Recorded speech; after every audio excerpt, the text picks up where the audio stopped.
So it's different things to kind of keep in mind with that. So the rehab, the level of rehab, you know, and this is what we were talking about before. Like, we're looking at mostly what we consider to be cosmetic. For everybody, this is different. For us, just because we've done massive renovations, to us, cosmetic is kitchens, bathrooms, floor, you know, fixtures, stuff like that. That's cosmetic to us. To other people, it's floor and paint.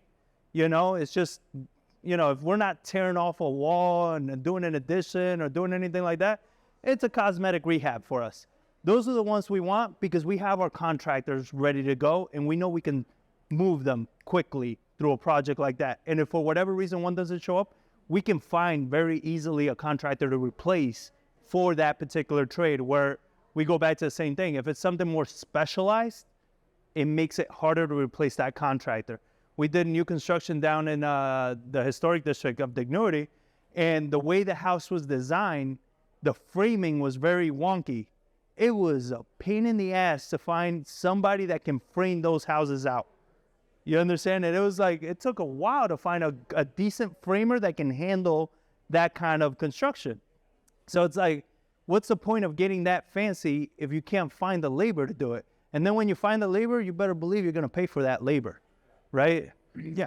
Have you ever thought about, so I live in a neighborhood where they're still building a lot of new houses. Have you ever thought about approaching those guys at the end of the workday, neighbors that you see doing those jobs, like, hey?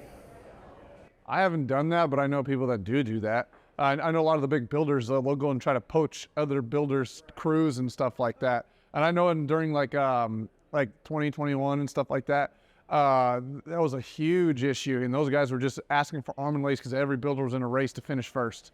So I've never done it, but I've never needed to either. But it is a place, like if you needed a framer, it's like, go and talk to somebody out there, just bring somebody to speak Spanish, because most of them don't speak Spanish. Wow, you're so racist. But it's true. But then there's self-preservation for the contractor. Like, I think a contractor will be stupid to bite the hand that's feeding them and go with the competition, right? Because you might have, like us, like we'll have one-off new builds, but they're working for a developer, right? So if they're dumb enough to, like, you know, start like kind of leaving that job to come do that one house for you, it doesn't make sense. I think when we did it, we framed a house, and it was a new build crew that came that our GC had, where they would come do it in the evenings and the weekends and stuff like on the side, or they just wouldn't go to their job site for a day and they come frame our house because it was a simple house. Very just 4 walls and a roof kind of thing. So you can find them there for sure. I know that's where that crew we used came from, but it just took a little longer to build our stuff. But one thing I'll add to the level of rehab, I did a class on this at the Stepstone Convention a couple weeks ago, where I just said, like, don't HGTV everything. And it's like, if you're looking at the level of rehab, just look what's in your area and do that just a little bit nicer. That's it. Don't go above and beyond making everything fancy and high end, because that's where the Austin people he described got screwed up, is they built like they lived in Austin. It's like, well, this is in Austin. It costs a lot more to do that rehab than you need to do down here. So it's like, just look in your general area. I usually go to half mile, 3/4 mile out, and I take that rehab and I do exactly that, just to maybe change up a little bit thing, or put some more money in the kitchens and bath staging or something like that to make your house stand out a little bit more. But don't overcomplicate it. Don't overthink it. It's just like, what's the neighbor's house look like, and do that. Or what's selling retail high end, or the top of the market, and then just kind of do something similar to that. And how does curb appeal and landscaping factor into that now that maybe what it did? We're gonna talk about that. Yeah. And another thing, like, who here has heard of wholesaling? Right? Okay. So that's that mixture between retail and wholesale, where you're buying a property, you're not quite doing much to it, and you put it on the retail market to sell. So it's much quicker. When you look at comps, that's how you determine whether you can do that, right? Because if we look at an area, there's a lot of areas that we look at properties, and there aren't any ARV properties, after repaired properties there, right? They're just clean houses. They're dated, but they're clean. They're good. They're move-in ready. So then it's like, why are you going to renovate yours if you don't need to? Because now you're going to overspend on a rehab, and you're not going to be able to push that value much higher than what the neighborhood is selling for. Even though you say, but everything is new in my house. Yeah, but they go by the neighborhood. You understand? Like, they can't just, you can put gold in your house, it's not going to appraise. You understand? It's still going to sell for what the neighborhood is selling, and then you're just risking more capital on that renovation. Does that make sense? So the next thing is finding your contractors. Don't go to Google or anything like that. Work with recommended contractors. And little disclaimer, I always make the joke, but it's true, of we don't recommend anybody. We'll just tell you who we're using, and good luck, right? Because that's kind of how it is working with contractors. They might do a great job for us, but that's because of the way John manages them, right? It doesn't necessarily mean that they're going to do the same quality of work for you. We've seen it where that hasn't happened, right? So but at the same time, if you go to an investor that has used this person multiple times, you can take a better educated guess that they're going to be more decent than anybody else. Because I saw actually Stone post the other day on Facebook, like there's people that are scamming other people for all these kinds of jobs. Pay me up front, give me a deposit, do all this bullshit. And it's like, if you've never worked with this guy, nobody you know has ever worked with this guy and all that, it's like, you don't know if you can trust them. But if David said, hey, here's my plumber, here's who I use, I've used them X amount of times, I can go with a little bit more confidence that's like, all right, chances are this guy is going to be decent.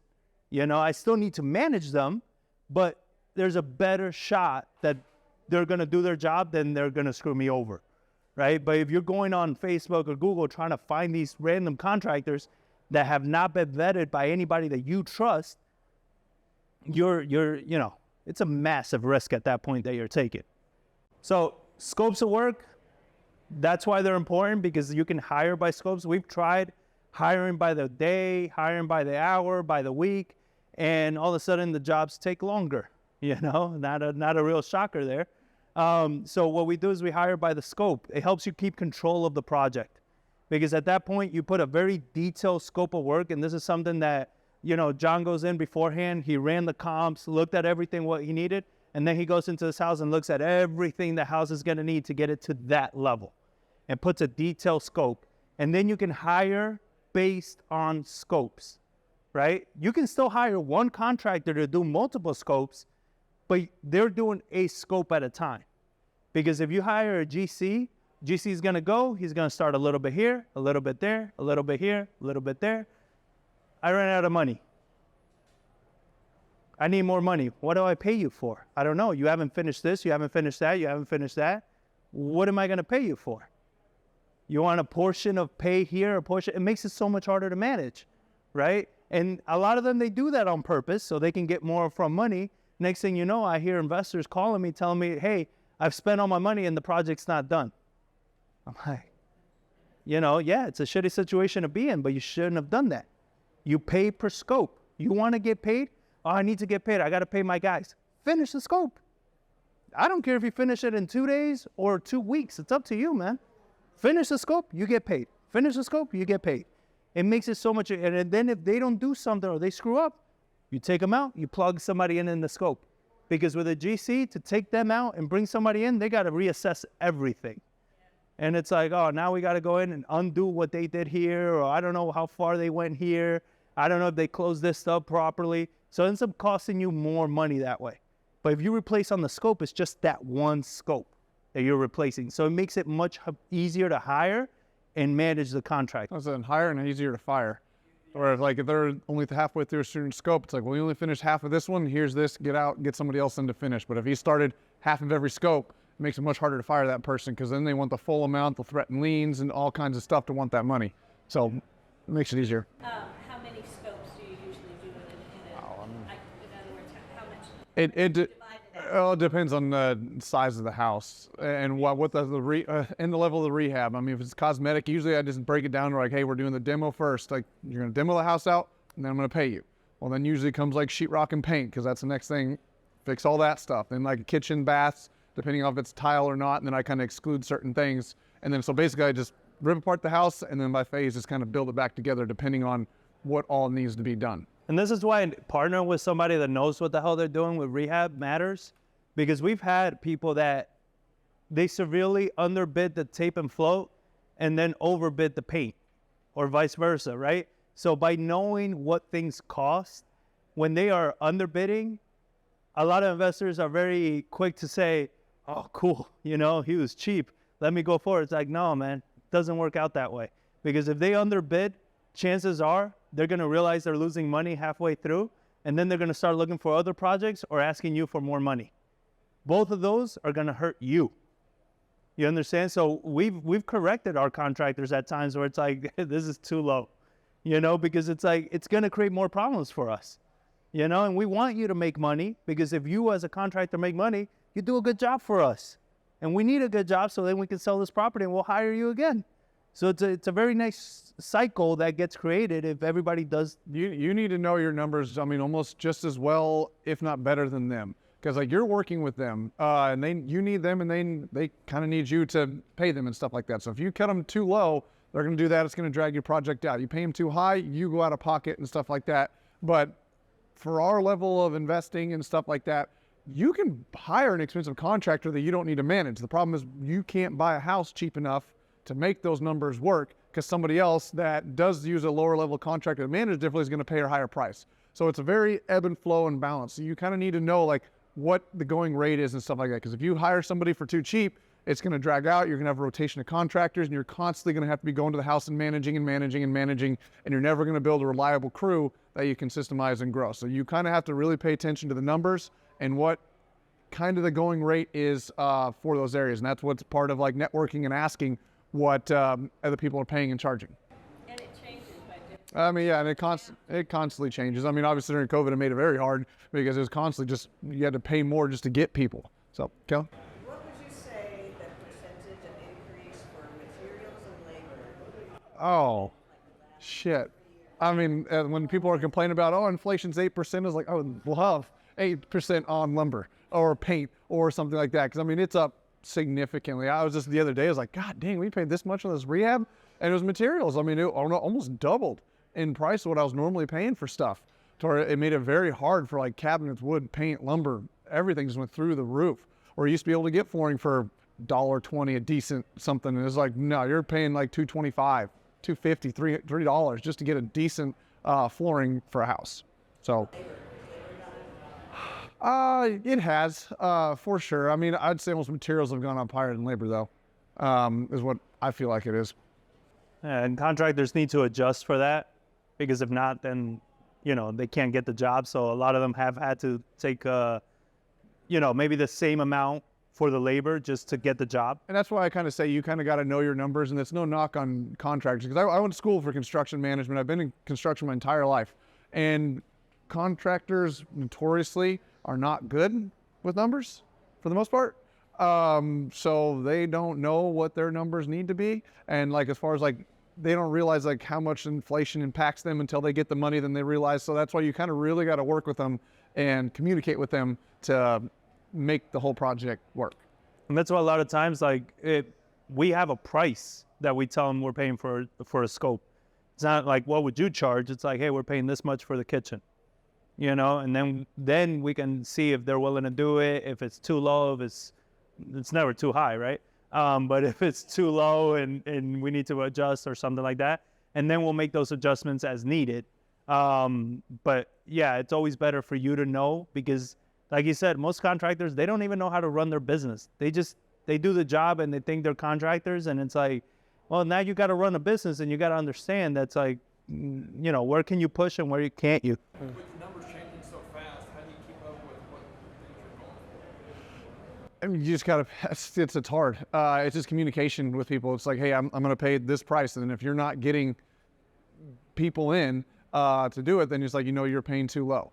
And that you can get different bids from different people and see where it's at, and just communicate. So like I do have a good contractor that I do use, and kind of GC's the majority of the project, but I just communicate with him. It's like, hey, I need my budget here. Can we make that happen? And then he tries to see what he can do. But it's just constant communication to see how things are doing. Because it's also like, I don't want him to starve, because I don't want to go over there and paint walls. I don't want to be swinging hammers. But so I need him to be able to make money to do that, to help coordinate that stuff. So it's constant communication with that. The materials are what materials are, and you don't really know until you go pay for them. You kind of do your best. And that's kind of why everyone has it like that 70% minus repairs amount, because there's a lot of leeway in there. So like, our numbers aren't dialed in where I know the price of every single cabinet by any means. It's like, I just try to get enough margin of error to still make the project profitable on the other side. And then talking to other investors too, like if we've been getting bids that are just don't make sense, we'll reach out to other investors that are flipping. It's like, is this normal right now? And is this what you've been experiencing? And you know, a lot of times they'll be like, what we heard recently, it's just that. It's like, they're like, yeah, that's kind of what it's going for. You know, especially with roofs and everything. They want. That's another reason why I don't want to take on massive projects too. Like the bigger the project, and I've always said this, is like the cheapest your bid will ever be is at the very beginning of a project. It only goes up, they never go down. And so that's why I don't want to take on large projects, because like the more scope, the more you're bringing in, like the more margin of error you're going to need, and the more times it can be harder to make those numbers work. And the next thing is daily inspections. This is something that very few people actually do. I had an investor I spoke to recently that he calls me, his house, he's like, I'm way over budget. He's like, I don't know what to do. We start analyzing it. What happened is he starts the project and takes a 3-week vacation in Italy. So if you're not there, the work's not getting done. You know, you need to be inspecting this house. Every time a scope starts, every time a scope finishes, in the middle, especially if it's a long scope, you want to be inspecting the house, because one thing you want to keep doing is setting expectations for what that job needs to be looking like, right? What's the finished product needs to look like? What is a timeline on that finished product needs to be, right? So you got to be setting all these expectations and showing up consistently to the project, analyzing, supervising it, keeping an eye on it.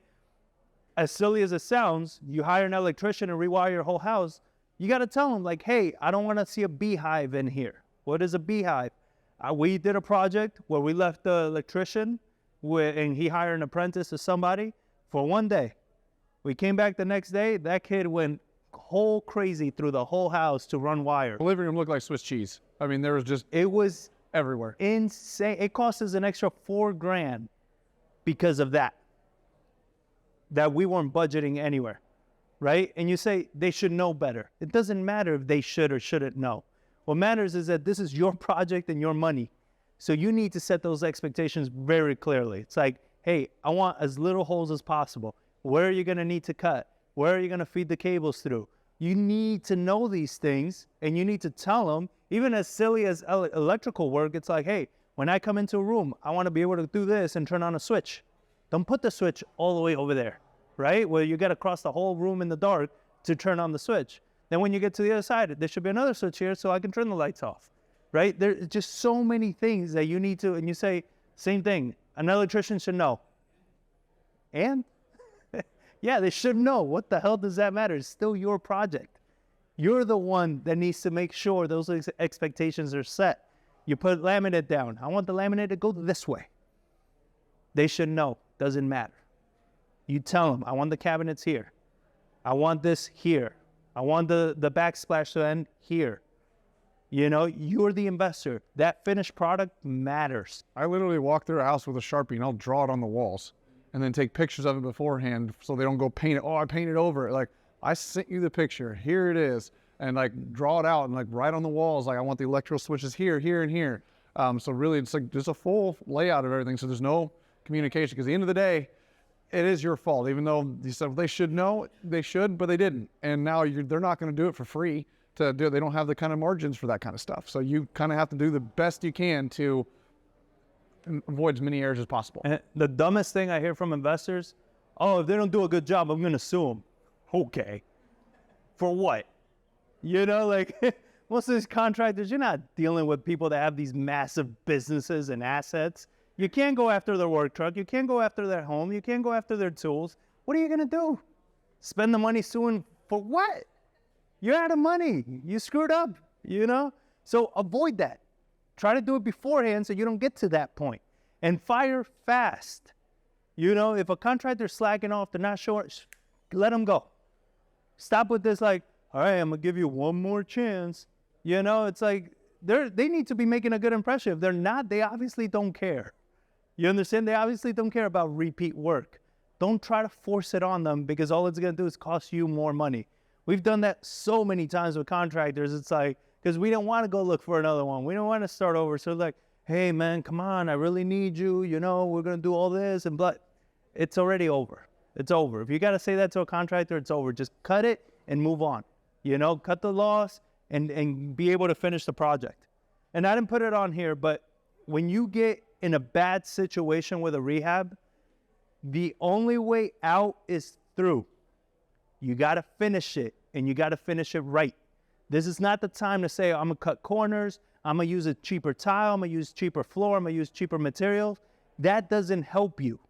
You understand? Because if not, the property will not sell. If it doesn't sell, you're in deeper waters. Your only way out is to do the best job possible so the house sells as quickly and for as much as possible. If it doesn't do that, you're going to lose twice. You understand? You cutting corners does not get you more money. Trust me. It's not going to pass inspection. It's not going to sell. And that's going to end up just costing you more money.